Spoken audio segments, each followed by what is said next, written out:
Good evening, ladies and gentlemen. It's the Drop Zone with the Disc Golf Guy. That's me. Welcome in, everyone. It is a Thursday night. It is October 27th, 2022. And I had some thoughts that I wanted to discuss and share with you guys tonight as I was coming home from a conference over the last couple of days. And I thought we'd talk about dream jobs in disc golf. Some thoughts, some ideas, where we're headed, where we're not headed, things that have come about, and maybe just have a quick discussion about it. If not anything, we could at least get your brain turning and possibly coming up with new ideas that turn into some reality or something for yourself somewhere down the line, down the road, whatever the case might be. And it looks like we do have a few people all signed in, so I'm going to take just a second to go ahead and click share, like, subscribe. Okay, I don't need to subscribe, but you maybe should if you're not already. If you're already here and you found it, that meant you subscribe and you get notifications. So you are already possibly my favorite people if you're here this quickly. So thank you for joining. A few quick items about this. I did have a really, really positive response from a number of people. I feel like obviously you've seen a bunch of recaps that can take place when I go on, usually on location to places. Also, we had the big recap and kind of the check in after the skins this last weekend. And then I had another one that followed up on just a few days ago. And a lot of responses actually from people that came in said, hey, can we turn this into some form of audio only podcast and make it available? I don't think that's a crazy. Well, I personally think it's a little crazy, but some of you don't. So that means that at some point or another here, I think we're going to have to make it happen. There is a gentleman that's reached out to me, at least one, if not two, actually. And if there's a way that we can turn this into some kind of audio only version, it may or may not always be applicable, simply because I love to show you guys and share some things with you on screen if it is logical and possible. But yeah, maybe there's going to be an audio only version. And I've actually had at least two different people in some capacity reach out and say they'd like to sponsor or support or something. Again, I have no ad deck to make that happen at this point, because I'm still just this one man show. So if you give me just a moment, I'm going to do a couple of quick things, then hopefully we're going to get fully started and ready to go. And tonight completely defines. I see some people jumping in there. Tonight really encompasses the idea of almost a conversation that I want to have. I am excited to look at the board a little bit more tonight so that I can feed off of thoughts and ideas from you guys with regard to this particular topic. So some nights I may come in and I'm fired up or worked up or ready to go about something in particular, and it's going to be more of a one-way street tonight. I'm hoping that you guys have some thoughts and insight and input as well on what we're going to talk about. So I guess have to click literally like, okay, you hear the clicking. So if I say 6 more things, you'll know. If I save that, come on. Just waiting for things. Jobs in disc golf. Yes. Someone just asked on the board. I don't want to be just talking just dream jobs. I think that's another conversation for another day that I'd be happy to have. But specifically, I'm thinking of jobs within disc golf that would be considered dream disc golf jobs. And I feel like this is a conversation that can be had so much more than it could have been had maybe even just a few years ago. And that's kind of what I wanted to talk about today. And I'm going to have a few very specific references to that. As soon as I click this, click that. All right, we're ready to go. And if not, too bad. First of all, cheers, congratulations. Most of you are through a work week, and I'll start there. Many of you know I'm a night owl by nature. I feel like I get just as much work done as the next man or woman on any given week. Just my days shift. I'm not I'm not going to say I'm not a morning person, but if I have my preference, a 9 or 10 a.m. start is much more practical, but that's also because usually a 2 or 3 or 4 a.m. bedtime, and that's been all part of my overall lifestyle for many, many years. Uh, I think finding something that you do, and maybe if I'll jump on a soapbox, it's going on almost 20 years now that I had left my corporate job that I got right out of college. I thoroughly enjoyed it. It meshed my 2 careers together, or my 2 diplomas, I should say, or degrees together, of information systems, basically computer guy, along with communications, which I kinda just got because it was an easy degree that I was halfway through, and I was like, "This is easy." So it meshed those two degrees together. I thoroughly enjoyed it. I didn't thoroughly enjoy one particular boss who was an interim boss for 10 days. On her 10th day is when I, on a whim, decided to submit my letter of resignation. That was a very different world. It was 2003, August of 2003. It was a different world, different economy, different everything at the time. But up and quit, like zero game plan, which I would never, of course, recommend to anyone else. But that's the way it went down. And so I'm very, very firm, passionate believer in doing what you love, finding what it is, exploring whatever passion that it is. And of course, disc golf is the no brainer for so many of us. In a lot of ways, maybe it's not. Maybe there's something else that you're much more passionate about. I'm not an expert, but I can almost guarantee you that whatever your passion is, like your biggest, most hardcore passion is, there's a way to monetize or to somehow make a living doing something related to it. I don't know what, but there's a way. And for me specifically, when I started vlogging, which was not meant to be a career or a a monetary gain at the time, but when I started vlogging, I remembered reading a book, which we'll talk about another day, but I thought to myself, I don't write. I don't enjoy writing. I'm not a good writer. Blogging, actual blogging with written word, was insanely popular in 2009, 10, that time frame. And I just remembered thinking, well, I'm not a writer, but I've got a $99 camera right in this very room. I recorded my first ever vlog, and that transitioned for many years. But my point is, there's an angle, there's a way, whether it's blogging or writing or reviewing. Everyone's got cell phones and cameras and everything else, and maybe it's nothing in that realm at all. It could be something totally different.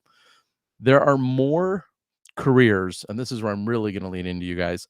There are more careers in disc golf than have ever been before, and obviously some sound more appealing to you than others, as they should, because not every single career is going to sound amazing. But I distinctly recall, and a lady who I'll see tomorrow, uh, we affectionately named Crazy Cat Lady. She's a family friend, and it all started because when I was an intern at college, I remember her distinctly saying to me, "Well, you're really into like this frisbee thing. You should do that for a living."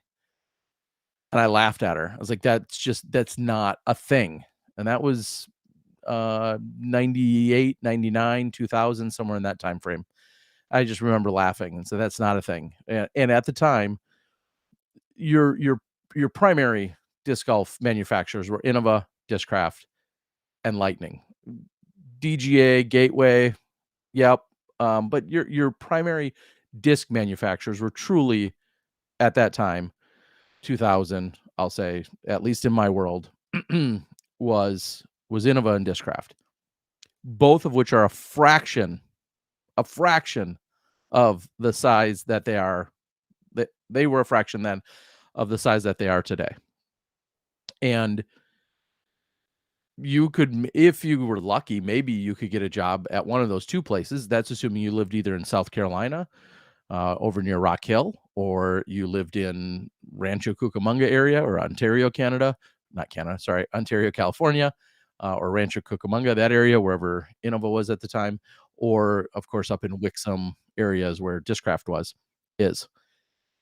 And at best, I mean, maybe you're stamping discs, maybe you're, uh, packing boxes. There's only so many jobs and careers that were in and available. No matter who you were, no matter how good you were, there was still only so much capacity for you to work there at those types of places. And I wasn't about to move to any of them. And now, now it is utterly insane, not only how much more all of those businesses have expanded, but then all of the additional companies that have expanded or have grown and have now come up and are viable, legitimate companies. We could spend all day naming them, but every manufacturer that isn't the one the two or three I just mentioned, right? Innova, Discraft, Gateway, I believe, was a couple years into business. DGA, of course, was making baskets, and Lightning was making discs down in Texas. Many of you don't even know a Lightning story, which is fine. But now,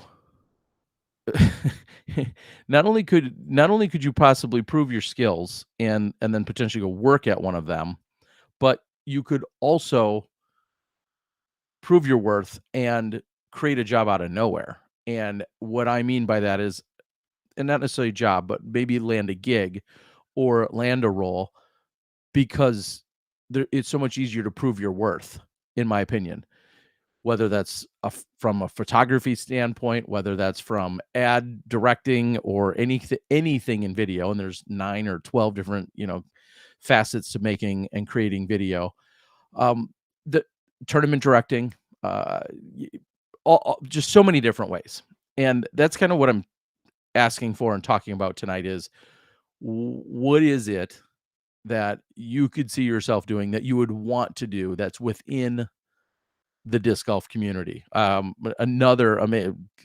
they're even referencing it or not, a comment on the board just talked about the Grange. We'll extrapolate on that and talk about course design. Of course, we have a number of our famous course designers that have been around for a long time, but course design, course maintenance, there are people at places like the famous ones, like a Maple Hill, where there's a full-time course superintendent, like all day, full-time course superintendent. The IDGC has course superintendents and course, maintenance people there. That alone, just think about that. The fact that we are in a position to develop land, to have these incredible courses, and then if the place is big enough, where is it that you want to fall in line? If there's enough opportunity and enough traffic there, I think of a pro shop that's on site. There could be a food cart or some kind of food being prepped in-house on site. You think of the course maintenance people, you think of course development, design, all the things that could be taking place on the property. A near full-time tournament director and or league director. Now, I'm not going to get it twisted. I understand, depending on budgets, all those jobs I just mentioned may not be a full-time individual job for 5 different people yet. Sometimes all those jobs I just described at usually a private or a pay facility, pay to play facility, that one person is doing everything I just described, is doing course maintenance, is running the leagues, is running tournaments, is running the pro shop, and is doing all those things. I understand that. And that's how many start. But if successful, it can turn into so much more. So I didn't even think about courses on during my drive, and just the examples that we've seen. And again, you can point to all of the obvious, usually some of the top rated courses in the world, and then you look at what's in common with them. How many of them are private, and then what is the grounds and or maintenance look like? And even a little more topical at the moment, look at an Eagles Crossing and the money that's taken to develop that, who's going to be running it, how it's going to be run. Clearly, if that place remains as a top destination in the world for everybody to try to go there, there's going to need to be full-time staff throughout doing a multitude of those roles or fulfilling those roles. So courses, and maybe that's you teaming up with a friend, maybe that's you applying somewhere, maybe that's you rubbing every single nickel and penny and dime and an investor together, and you buying your own 40 or 60 or 100 acres, whatever the case might be. The point is, that's so much more viable than ever before. All of those things that come from it. You got a great pro shop. You've got, all those things and amenities there. Unbelievable what can happen from there. Specifically tonight, what helped drive this was my drive home, and I had it here in front of me because I just took it off. This is, if we can get it clean. I was at the well, it says my name, Wisconsin Disc Sports Association, which is Wisconsin's kind of oversight. I'll say in a somewhat of an analogy or microcosm, we'd say like the WDSA, the Wisconsin Disc Sports Association, is similar to the PDGA, but on a local level. Now we don't collect dues, and it's all volunteer based, but in a sense, we help oversee and help steer as best as we can some of the direction for where Wisconsin disc golf is going. And it's not the end all be all by any means. We're not any kind. We don't. It's not a mafia scenario of any kind. However, it helps steer things in what we feel like is a positive direction. It came as a result of running the Amateur World Championships in my home area of Appleton in 1998, where Brian Schweberger was, who's on the board. But 1998, and the core group of guys who were all my mentors and all of the pioneers and the forefathers before me and my I don't want to call it my era, my them helping teach and instruct and pass the torch a little. They were all the guys that did everything in Wisconsin and continue to do so. And so the board was formed, and one of the things that was noticed really early on, especially after I'd left my full-time job, was we were informed that every single year there's a park and rec show, which we kind of knew about.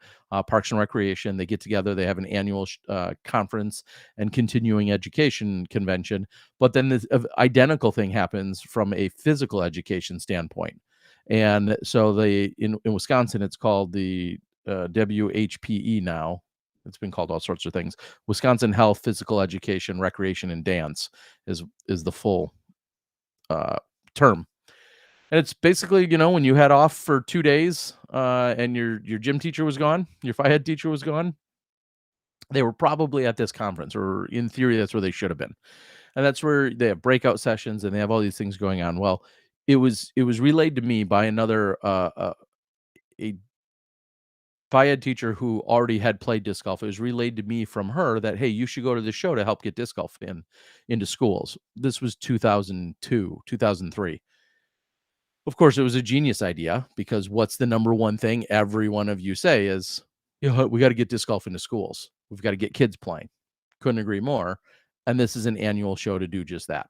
Jay and Des with Edge, as it developed around that time or a little after, we're going not only to a Texas show, but the Illinois show, an Indiana show, the national show, all to just try and promote disc golf through Edge. I've done similar, going to the Illinois show, which is one of the largest in the country, going to the Wisconsin show for many years. I did demonstrations for disc golf at the national show, and have attended a few national shows. Where I'm coming with all this is, it's one of my favorite components of what I've done in the last 20 years. And I said it on our Smashbox podcast just a few weeks ago.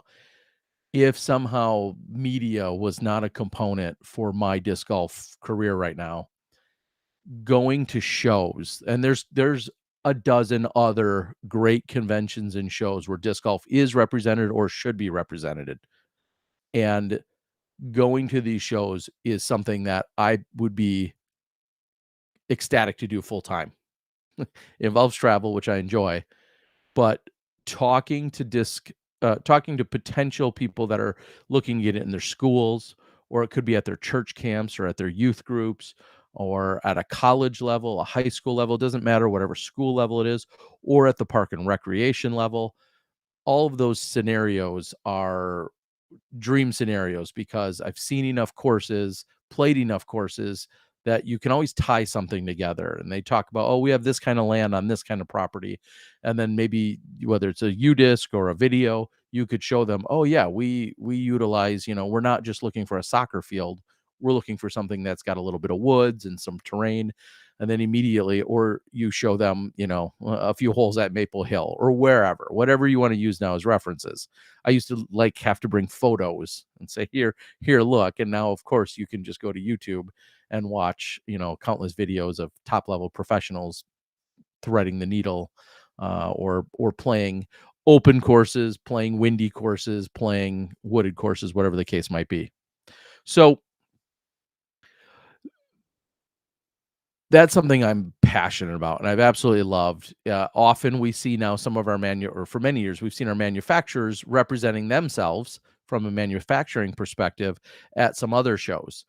Every year there's a Play It Again sports show where all a ton of Play It Again owners from around the country, sorry, will all go. I think it's often in Texas, maybe sometimes in Florida, maybe it rotates, but they all go to this Play It Again show, and that's where they're seeing vendors.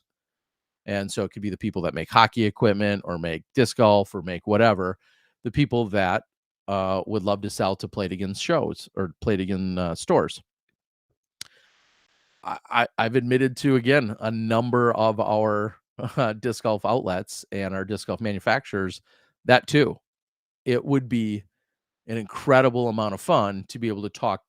Of course, you're talking disc golf, and the fact that I have some background now in selling discs face to face, online, via eBay, via Facebook, via whatever, direct on my website or otherwise, or in person for 20 some years, or at tournaments. Of course, that gives me a little bit more of that comfortability, but again, another career, another position within disc golf, whether that's inside sales or cold sales, whatever the type of sales that you might be into. Or I've got a friend that, worked for a major disc golf company and or worked for Whammo, I should say, and then helped develop product. And if you went to Target and bought a mini disc golf basket 15 years ago, he had designed not only the basket, but then worked with all the various chains and levels to then get it into a place like Target, which we all freaked out and lost our minds over 10 or 15 years ago, because we're like, holy cow, there's something in a mainstream store. And now those are becoming more and more commonplace, whether that's Innova or Dynamic Disc or Discraft or whomever. That's become more commonplace. But all of those, that doesn't just happen. You don't just snap your fingers and that happens. And so whether it's product development or whether it's a sales perspective, whatever, there's so many more of those opportunities because now disc golf is so much more accepted and, dare I say, mainstream. So and maybe mainstream's is a strong word to use, but it's clearly that much more recognizable and well known. So there's a lot of creative perspectives, audio, audio podcasts, video podcasts. Clearly those continue to pop up daily. Whether it's a disc golf network and a pro tour or a disc golf guy channel or a Jomez, a gatekeeper, whatever, I see that some of those guys have clearly done a great job in diversifying. And I think of Jesse over at Trash Panda, who is now doing a podcast that's part of, we'll say, the Jomez network, I guess is the term I would use. Jomez network. So you don't have to just fill one of the needs that are currently there. Maybe your best bet is to fill a new need or prove to somebody that there is an audience for this, whatever it is that you are particular to, and then you can push forward and excel. I think about the artwork. I've got artwork on my walls that have been done. Of course, arguably the most famous being Cam Todd, but you see new people pop up every day that can do various forms of artwork that also I just personally appreciate the hell out of. I think of Teebs over at T-Box and T-Box Designs and what he did. He started out not really knowing a lot of people and was making these really cool graphics. He'd have a photo from a given player. He turned into some incredible graphics. And next thing you know, he was hired and was essentially a full-time graphic designer for not even a disc golf manufacturer, but a disc golf retailer. And as crazy as this sounds, I can't tell you how much that excites me. because now we have so many opportunities within our sport that whatever your specialty is, there's probably a way that you can incorporate disc golf if you want, and or if you can take that leap or be, uh, I'll say, creative enough to go after it. Now, I'm not saying it's easy. I'm just saying that those opportunities are probably more there than you realize. I feel like somebody, even on the boards, talking about, I'm a controller for a company and custom home building, but I wish I could log smart layouts all over the country for UDisc. But I mean, I could have a 3 hour rant about UDisc and recognizing that they couldn't find directions to a course, and from there, a couple of software developers who are two good friends had this incredible bond and became good friends and had this incredible bond, and now UDisc is employing 20 or 30 or 50,000 people, whatever it is. I I don't have a list because I feel like I would have sat here for an hour, but there are so many opportunities. So what I want you to do in the comments is tell me either who has it, who has a dream job, or what could be your dream job, or even something you're working toward. That's what I'd love to see in here, because I'm confident that almost no matter what it is, there's probably a space for you. Almost. Um, I, I know some of you are very specific specialist with maybe an insanely high level of degree and or specialty, and maybe it would be difficult, but maybe not. Maybe you consult to somebody else that's doing something.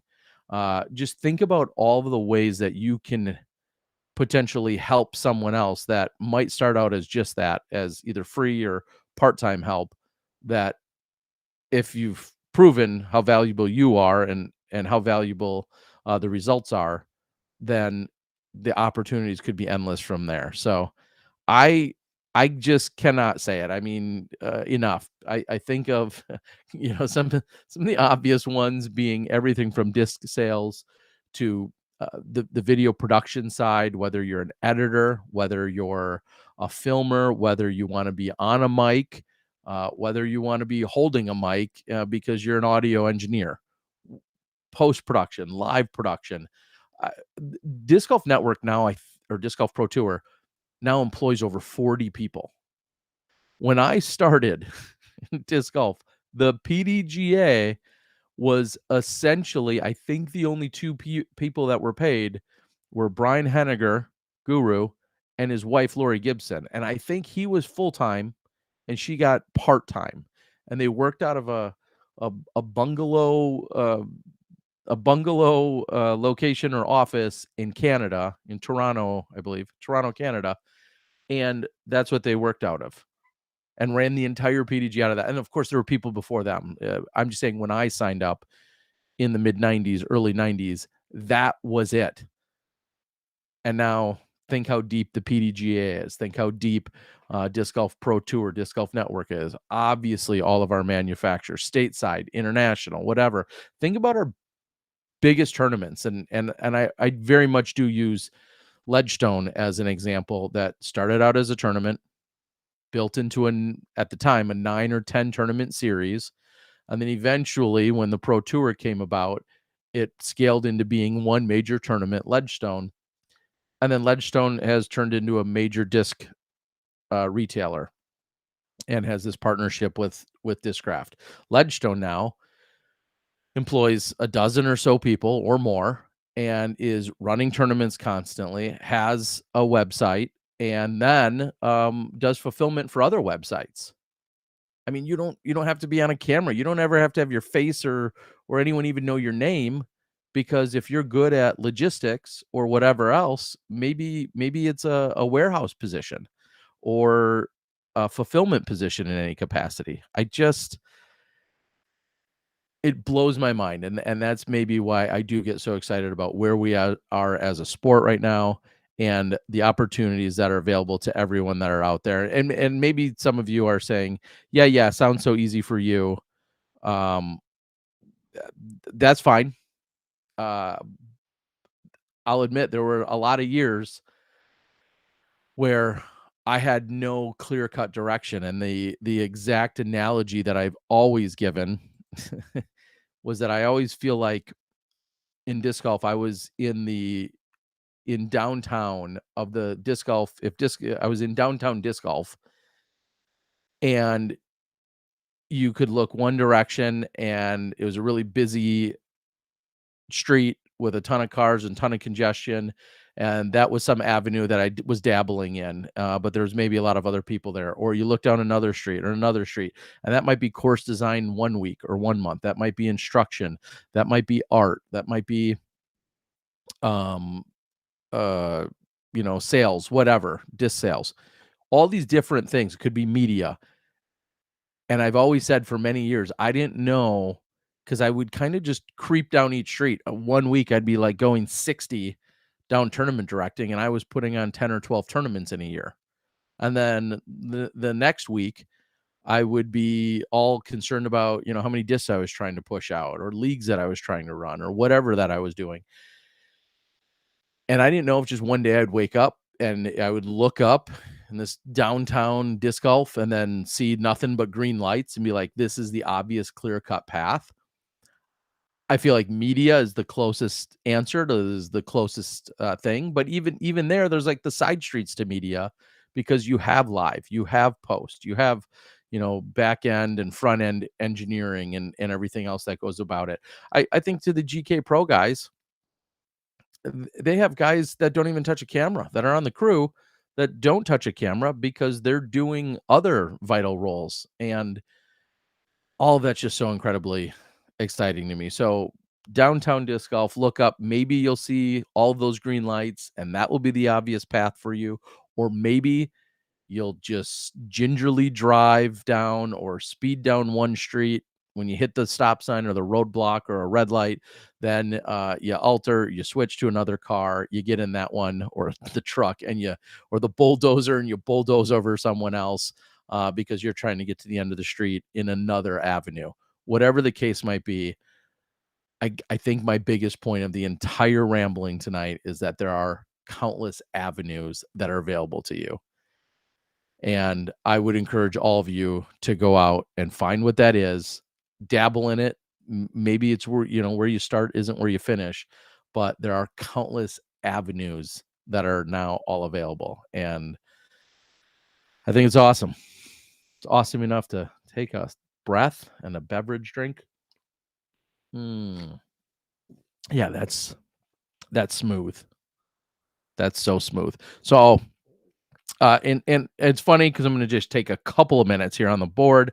I see people like Chris Cobb, who is been such an incredible friend and supporter, and the friendships that I've been fortunate enough to forge throughout all these years of me filming and being in Arizona, and then having someone like Chris say, "Hey, can I work a camera, or can I just tag along to make sure that you're staying hydrated and that you have all the batteries you need and that you're ready to go?" So many people like Chris have been part of my growth, development, success, all of those things. And it's a pickup from the airport. It's it's a spare place to stay, borrowing a car, whatever the case might be. I couldn't do it without all of you. And just know, I mean, the disc golf community is going to do that for everyone. And that's how I think so much more of this becomes successful. So I'm going to read of just a few comments, and I want to say thank you guys for joining. If again, I think about a few nights ago, I was almost worked up about something in a semi-frustrated way, and then tonight a complete 180 to that, and that I can't stop gushing about the opportunities and the possibilities that are available in our sport. And I just it should be exciting for you, because these weren't there 20 years ago, or they were much harder.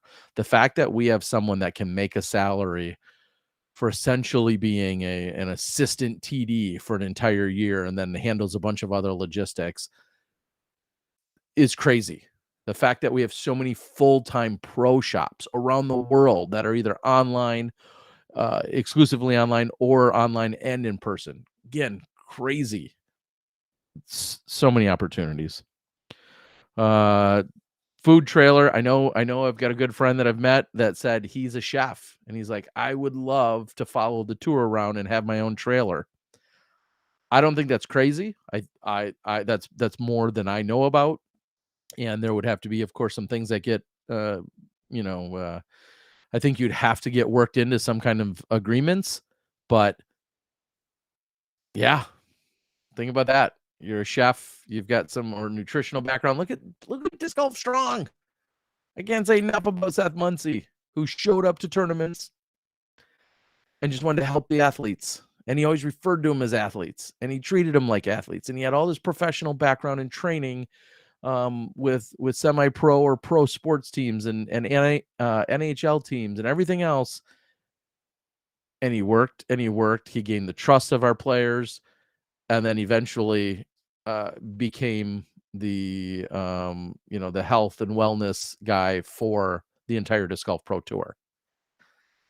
Those are the success stories. And him and I had conversations like this 5, 6, 8 years ago when he came onto the scene and I was already here.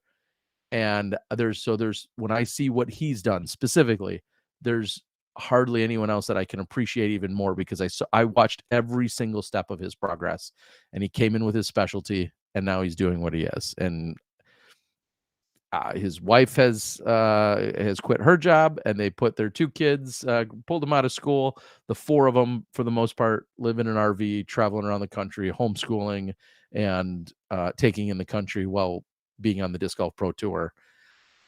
If you asked him, he'd say they're living their dream right now, and it's awesome. That may change someday, but right now, it sounds like a pretty incredible journey. Graphic artist, unlimited potential. I could again give you another hour on graphic artists, on and on and on, which is incredible. Great.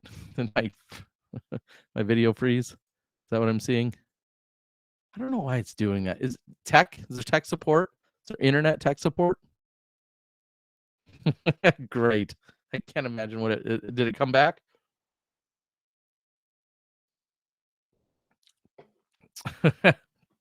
Yes. I don't know what it looks like. I can't see it. I don't know why it's doing that. My internet is testing out good. In fact, I spoke to someone yesterday about the idea of internet and me even further increasing my internet, which is so silly. I don't know if I can just turn it off and back on. I apologize if that's not coming through for you. Oh, that's terrible. Why is it doing that? Is there any chance it's back? I think this is obviously a good hint that I need to close it up anyway. I'm trying to keep these short. Yeah, there is an audio podcast now. I hear you. All right, guys, gals, everyone else. So again, leave it in the comments. I want to know, do you have it? Are you on your way to it? What is it? Tell me, or don't. Maybe it's a secret. That's fine too. But tell me if you're working on it. And if you want to message me, if there's something I can do to be of a resource or help to you, I will absolutely do that as well. It's really frustrating. I don't know if it's back. Why is it? Anybody?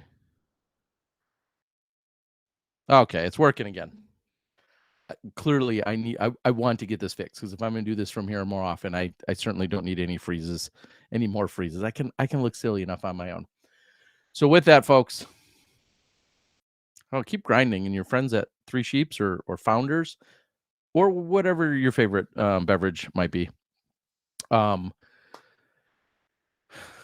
There's a space, there's a place, there's a way for you to go about it. So, and maybe again, I one last time, it might not be in disc golf, and I'm cool with that.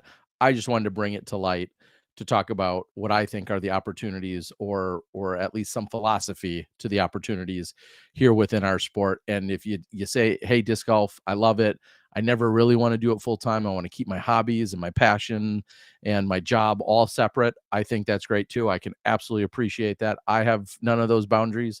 But if you do, I completely respect and understand that as well. That makes perfect sense too. I play less disc golf now than I have really any other time in my life, and I've been involved for almost 30 years. So uh, that can be, you have to find your own boundaries and find out what's important to you. So I'm gonna call it. I love you guys. I appreciate you guys. I hope you enjoy a few of the sights or a few of the thoughts and sounds, not the sights that are silly, but hopefully you guys are enjoying a few of the insights. If you have topics, if you have thoughts, maybe you have a burning question that you feel like I can elaborate on, I'm all ears. They'll continue to be intermittent. I'm just becoming less and less hesitant to jump on and talk to you if we have a good topic to talk about. It might be 5 nights a week, it might be once a week, but for now, I'm going to keep it somewhat intermittent, and I'll keep trying to give some insight wherever I can.